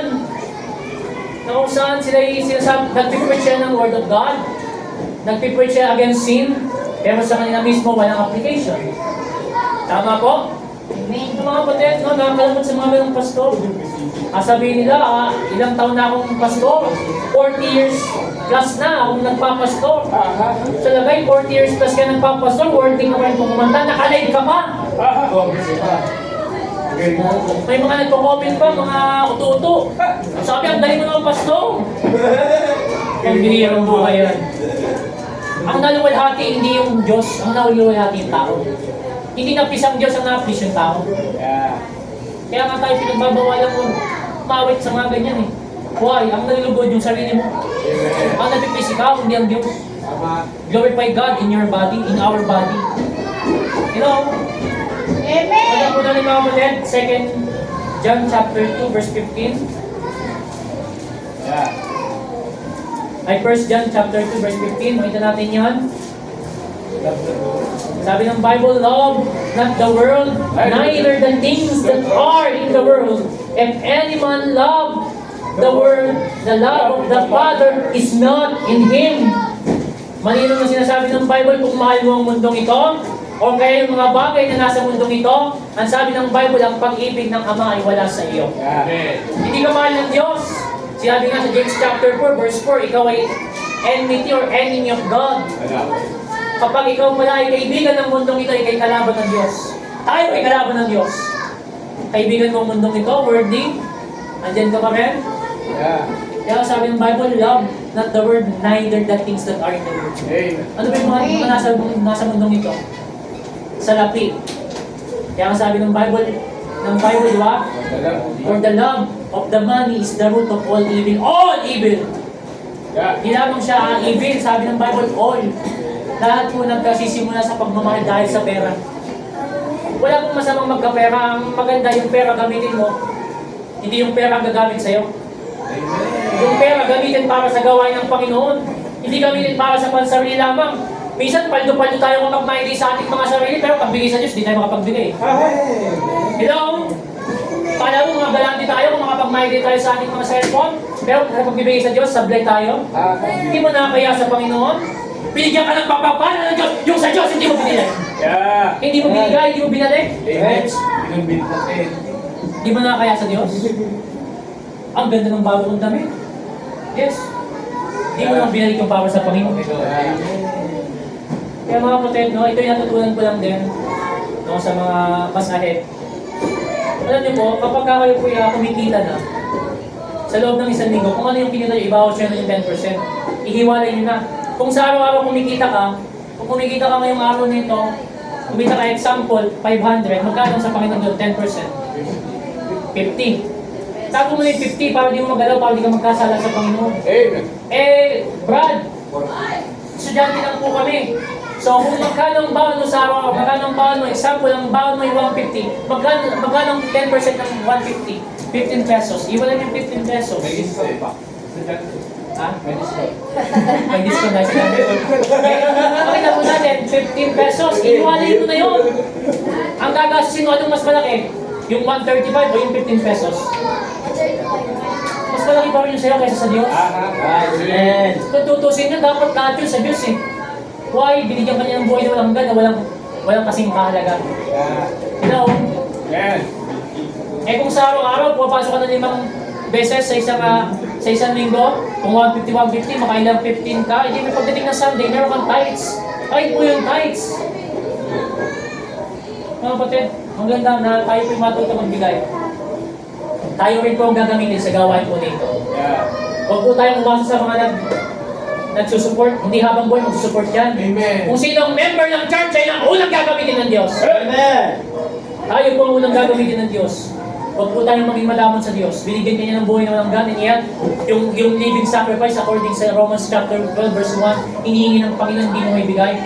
Kapag ka ang Kristiyano hindi niya kayang ibigay ang unang-unang kanyang sarili, hindi siya makakapagbigay sa gawain ng Panginoon. Ang una mong ibigay, kapatid, unang-una nating ibigay ang ating sarili. Present your bodies a living sacrifice. Yes. Lack of sanctified, separated. Letter A, holy and separated. Mga kapatid, kailangan po tayo maging holy and separate, maging banal. The Bible says, be ye holy, for I am holy. Hey. Pero minsan mga Kristiyano ay hindi nagiging holy. Huli. Laging huli. Laging late. Sa gawain ng Panginoon. Yes. Mag-umpisa po tayo alas 8. May anda, papawin pa si Father Justin. Aha. Mamaya nagpe-pray pa, mamaya nagbabible reading pa. Amen. Kaya pagdating dito, anong nangyari na? Anong nangyari? Yung Sunday school, konti na lang yung pag-aralan natin. Kaya minsan hindi ka lang huli sa pagiging late eh. Minsan huli ka lang na sa buong araw. Atin ka hapon na lang, or atin ka umaga lang. Kaya hindi ka kumpleto sa pagpapala eh. Huwag kang mag-expect sa Diyos ng punong-punong pagpapala kung half-day Christian ka lang. Kung nag-half-day ka lang, half-day lang na nag-ibigay ng Panginoon. Kumbaga sa pagtatrabaho, meron tinatawag na double pay, meron triple pay. Di ba yung mga nag-half-day, yan ang tawag sa kanila, half-day lang. Half lang ang binibigay sa kanila ng Panginoon. Pero kung ikay umaten, umaga, hapon, asahan mo merong blessing ang Panginoon sa iyo. Bakit ko po sinasabi? Proven na po. Hindi po ito kasi yung malingan, hindi po kwento ni Brother Justin lang. Ito po yung napatunayan ng maraming taon. Kung ilang taon na ako nag-ministry, hindi ako ginutom ng Diyos. Pagpapala na yun ng Diyos. Minsan kasi ang Christian, hindi ako pagpapala ng Panginoon. Why? Nakatingin ka sa material things. Eh yung magising kang boy ka. Eh yung malakas ang pamilya mo. Yung merong kalusugan sa tatay-nanay mo. Amen. Di ba napakaganda na meron kong pagpapalang gano'n? Hello! Hindi pa po kayo? Napakabuti po ng Diyos, mga kapatid, tayo lang yung nagiging nagpupulang sa Panginoon eh. Kaya dapat yung ating pagiging holy, separate, maging banal po tayo sa harap ng Diyos. Hindi lamang banal kapag ka Sunday. Hello? Baka maganda lang ang suot natin kapag Sunday, kapag araw na naman ng Lunes. Hanggang Biyernes, sablay na naman yung ating pananit. Kapag ako pinunta niyo sa trabaho, mukha talaga akong marumis. Alam ni Brother dito yan. Kasi ang trabaho ko, puro brasa. Mukhang hindi anak ng Diyos, no? Pero mga kapatid, hindi na po. Ibig sabihin po doon, huwag tayong makihayin sa ginagawa sa pang-araw-araw. Amen. Sa lagay, kung naghihigaw sila sa araw-araw, naghihigaw ka rin, kalalaki mong tao. Kung naghihiyosi sila sa araw-araw, pagdating ng Lunes, maghihiyosi ka rin. Mag-iinom sila sa pang-araw-araw, mag-iinom. No. Kaya sabi nga nila eh, yung mga Kristiyano dyan sa faith, mukhang mayayaman. Mayaman talaga, mayaman ng Diyos eh. Hindi man tayo mayaman sa bulsa, mayaman tayo sa Diyos. Hello? Amen. Hindi ba mayaman tayo sa Diyos, mga kapatid? Amen. Naniniwala nga tayo makapangyarihan ng Diyos, di tayo naniniwala mayaman ng Diyos. Mayaman siya. Kaya mga kapatid, maging holy and separate po tayo. Hindi lang maganda yung ating plan namin kapag Sunday. Maging sa labas, kailangan yung ating plan namin ay maayos. Okay lang na marumi, basta maayos pa rin. Huwag naman yung butas-butas. Amen. Hello? Minsan nagsusunod pa tayo, butas-butas eh. Hello? Holy and separate. Letter B, subpoint letter B, humbly separate. Not like a Pharisees. Maging hindi kagaya ng isang Pariseo. Di ba yung Pariseo sa Book of Matthew, sa Book of Luke, na kung saan sinasabi niya sa Panginoon, Panginoon, ako po'y nagpa-fasting. Panginoon, ako po'y nagpe-pray. Hindi kagaya ng isang publikano na yan, na makasalanan. Anong ginawa ng publikano? Dinibdiban niya ang kanyang sarili. At inamin niya na siya po ay isang makasalanan. Mga kapatid, napakaganda na meron po tayong pagpapakumbaba. Hindi naman tayo nagsiseparate sa mundo, kailangan mayroong pagpapakumbaba. Hindi may pwedeng sasabihin natin, hindi na ako makipagkaibigan sa mga believers na yan. Kaibigan na naman yan eh. Asan yung humility po natin doon? Hindi ba mas magaganda na lumapit tayo sa kaibigan natin ng believer? Kaibigan, kailangan mong tanggapin si Kristo para kayo mapasalanan. Tawanan ka man niya, wala ka ng pakialam doon. Ginawa mo na yung part mo para sa kanya. Kaibigan, alam mo ba, ang sarap ng buhay maging Kristiyano? Hindi mo kailangan ng alak, magiging masaya ka. Amen. Kaya mga kailangan may pagpapakumbaba po tayo sa ating pong buhay Kristiyano, hindi po palibhasa pupunta ka sa langit. Napakayabang na po natin. Amen. Minsan may mga Kristiyano napakayabang pa. Yes. Na parang akala mo kung sino. Akala nila, hindi na siya nagkakasala. Madaling yun ko siya. How about you? Kaya nga every time na ako nag-preach, dapat i-introduce sa sarili mo. Tayo po yung nagkakasala, hindi yung kayo lang ang nagkakasala. Tinatamaan din po ako habang ako yung nag-preach. Hindi lamang kayong nire-review ng Word of God. Dapat yung pagpapakumbaba po natin, nandoon. Hindi yung sineseparate mo yung sarili na parang perfect ka na. Amen. Yung mga Kristiyano, perfectionist. Nakala mo hindi na nagkakasala sa Panginoon. Hello, huwag po tayo pa ng mga kapatid. Sabi nga ng Bible, but everyone a liar. Sabihin na tayo sinungaling. Nagkakaroon pa rin ng pagkakataon na magsinungaling. Nasa laman po tayo eh. Pero hindi man ibig sabihin na nasa laman tayo, maging makalaman na tayo, ba't sabi ng Bible, walk not after the spirit, but walk not after the flesh, but after the spirit. Maging spiritual po tayong Kristiyano, huwag po tayong maging karnal na Kristiyano. Mga Kristiyano, karnal pa rin sa panahon niya. Then we're seeing the last subpoint, happily separate. Ephesians chapter 5 verse number 9. Masaya na may pag-separate. Ephesians chapter 5 verse number 19 ang sabi ng King James Bible. Nandiyan pa po kayo? Ephesians chapter, napatagal na ako. Lakalong tip, magtutuwar sa mga katayo. Ephesians chapter 5 verse number 19 ang sabi ng Bible, speaking to yourself in songs and hymns and spiritual song, singing, making melody in your heart to the Lord. Hello? Amen. Ito po isang pag-separate na kung saan masaya ka. Hindi ba masaya na nasa bahay ka, after mo magbasa ng Bible, after mo mag-pray, nakikinig ka ng makalangit na awitin. Hello? Yung mga bagay na kung saan na-encourage ka na magpatuloy sa gawain ng Panginoon, especially yung mga, ang pinakamaganda po rin yung I'm heaven bound. Diba?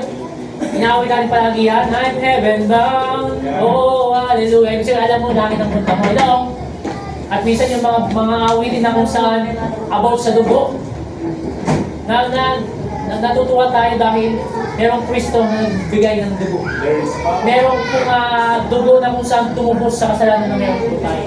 Hindi ba masaya na sabi ng Kristiyano, siniseparate mo yung sarili mo, hindi para ka makatisod ng iba. Siniseparate mo lang yung ating sarili para po ay maging encouragement din sa bawat isa.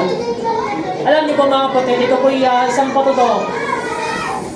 Kapag kami po lalabas dito, siyempre uwian, lalabas ka talaga dito. No, may fellowship, doon ako sa bahay ng kapatiran. Ang wala kaming ginawa, kundi kumain at magkape lang. Hindi ba napakasaya na ganun nagkakapilan? Nag-uusap kayo about sa spiritual ng buhay. Nag-uusap kayo about sa inyong sa buong isang linggo. Hindi ba masaya yun? Kaya nga sabi ko, kahit nabutin tayo ng hanggang gabi kapag Kristiyano kasama. Nung ako po'y nasa La Union, umabot kami ng hanggang alas 2 sa stress, sa fellowship. Ganun din, nung ako'y napunta ng Tarlac, umabot kami ng alas 2, puro awitan, makalangit na awitan. May nagpapiano, may nagigitara, may nag-iukilan. Sarap umawit sa Panginoon. Amen. Eh, yung happily separate. Masaya ka na sineparate mo yung sarili mo sa mundo. Amen. At yung pag-separate mo, umaawit ka para sa Panginoon. Para po yun sa'yo. Kaya mga huwag po kayong matakot na makipag-fellowship sa mga kapatiran. Amen. Ako mga kapatid, hindi naman sa pag-ano huwag ba open ang mga young people. Alam niyo po, sa amin po minsan, masaya talaga na maka-fellowship yung mas may experience sa'yo. Yung may edad na sa'yo. Why? Natututo ka. Amen. Natututo ko. Kaya nga pag pinipellowship yung mga young people, yung natutunan ko, tinuturo ko rin sa kanila. Para sa ngayon, huwag nyo lang gawin yung mga bagay na hindi nyo na dapat gawin pa. O hindi nyo dapat testingin pa. Eh may mga Kristiyano, kahit payuhan nun, pasok sa kanan, labas sa kaliwa. Payuhan ng pastor, sabihan ng pastor, hindi makikinig. Katuwiran ko nga, hindi nga nakinig sa pastor, sa akin pa kayang youth leader. Tama? Mga when happily separate, kailangan i-separate natin ang ating sarili na mayroong kasiyahan. Amen. Masarap mga kapatid na tayong mga Kristiyano nagsasama-sama na magpe-fellowship. Amen. Alam niyo po ang aking desire, no, isama niyo po sa panalangin, no, na after ko po sa Bible School, ang aking desire na iterate yung church. Wow. Alam mo, na sabi ko mag-Quezon. Sabi ko, usapan namin doon ng ibang kapatid. Sabi ko mag-Quezon tayo. Sagot ko yung bangka. Sagot ko sagot, basta yung pagkain pantlat. Yung sasakyan, ipag-pray natin na ibigay ng Panginoon. Hindi ko sagot pala ng Panginoon. Okay? Pero mga kapatid, alam niyo kung bakit gusto kong gawin yon? Sama ko. Sa buong journey ko sa Bible School, hello, makinig po, no? Sa buong journey sa Bible School, kasama mo yung church na nag-pray sa'yo. Wow, eh. Dapat kapag nagtapos ka kahit sekular, maalala mo yung church na nag-pray sa'yo. Amen! Kung ilang taon ka sa pag-aaral, merong church na nag-pray sa'yo. Kailan ka mag-graduate? Lord willing, by next year, mga graduate po tayo sa biyahe ng tayo. Patay na ito. Sa mga kapatid, Okay no? sa mga kapatid, masaya po. Bakit gusto ko po mangyari yung why? Gusto ko Kristiyano ang kasama. Yung kapatid ko sa Panginoon ang kasama. Alam niyo, minsan mas pamilya pa yung family ng faith kaysa sa tunay na pamilya. Amen. Tama? Testing mo minsan yung pamilya, yung mga pinsan, yung mga tito, sila pa yung unang nagpe-persecute sa'yo. Ama. Really. Puro ka na ng Bible, baka lumagpas ka sa langit yan. At least pag lumagpas ka sa langit, pag bumagsak ka, langit pa rin. Langit pa rin. Amen. You know, kaya naman kung langit ako yan, ikaw, tanong, saan ka muna pakikinamatay? Amen. Good question. Minsan, asawa mo ko yung pipigil sa'yo na hindi ka matikot sa Panginoon. Tama na yan! Lagi ka na lang nandyan! Aha. Meron ng Merkules, meron pang Webes, meron pang Biyernes, may Sabado, may Linggo pa. Ako naman. Ha? Minsan ang asawa ginagawang kaselosan ang church. Amen. Sa mga may asawa, no? Kapag ka asawa niyo po, ang kasama Kristiyano, hayaan niyo lang. Alam na po namin nila yung tama at mali. Ama. Alam na po nila yung tama at mali. Amen. Ngayon, kung gagawa sila ng kasalanan, may mga Kristiyano nagbalak na mag-biraw, paano siya sa Panginoon? Hindi mo na panamunan yun. Amen. Minsan naranasan ng fellowship tatlo. Brother Wilson, Brother Dito, nag-Jollibee, nag-Backdo kami or Jollibee, alas 3 naman din namin. Parang kang addict na kumakain ka, kumusta? Sabi ko, di ako papasok bukas. Sabi ng isa, di naman ako magtitinda bukas. Pagod ko. May pares mga lutang. Pero mga alam niyo yung nakita natin yun, yung kasiyahan nila sa Kristo. Yung kasama pa na meron kang kapatid sa Panginoon. You know, na kayong asawa eh. Magkasama pa ba kayo?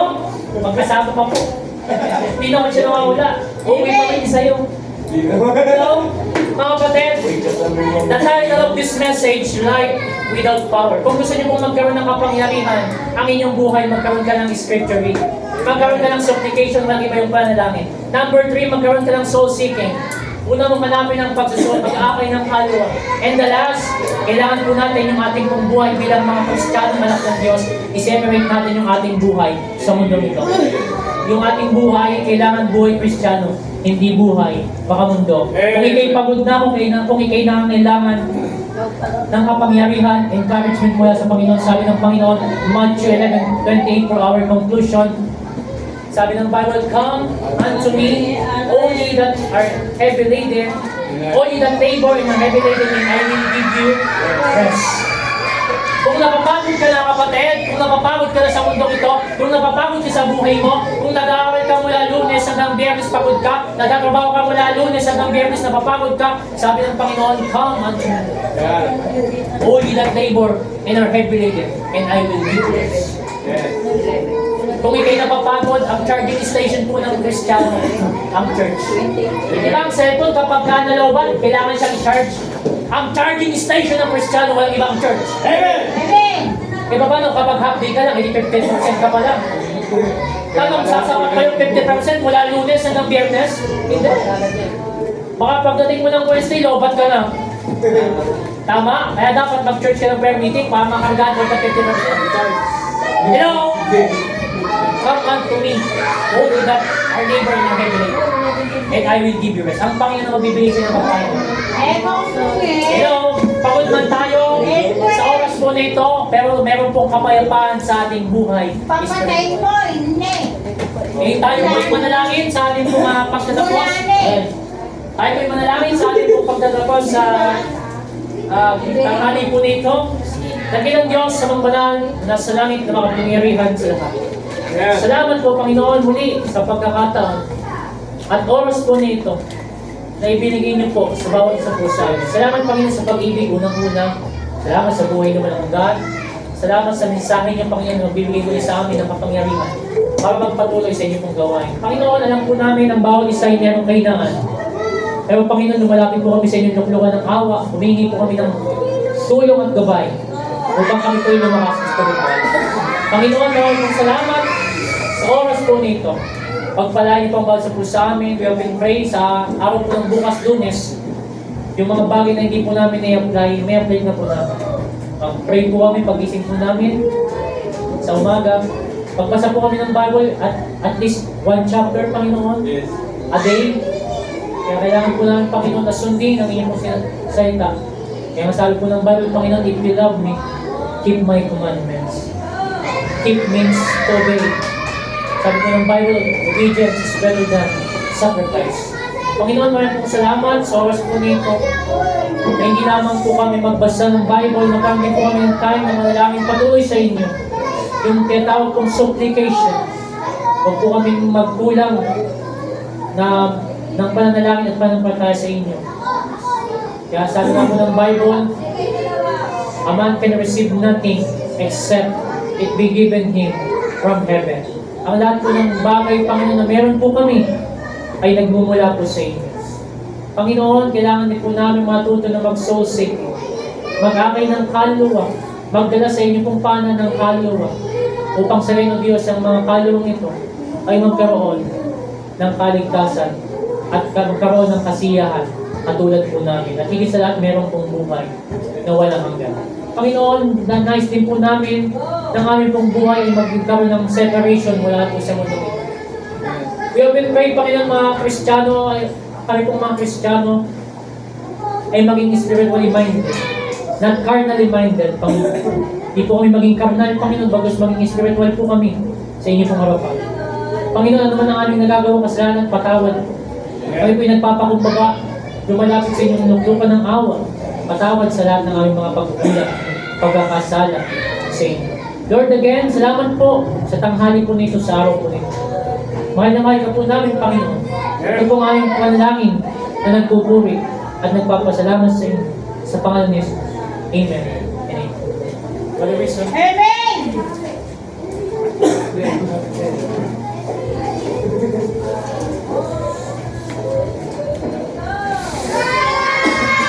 Alright. Are we blessed? Mga kapatid? Ito?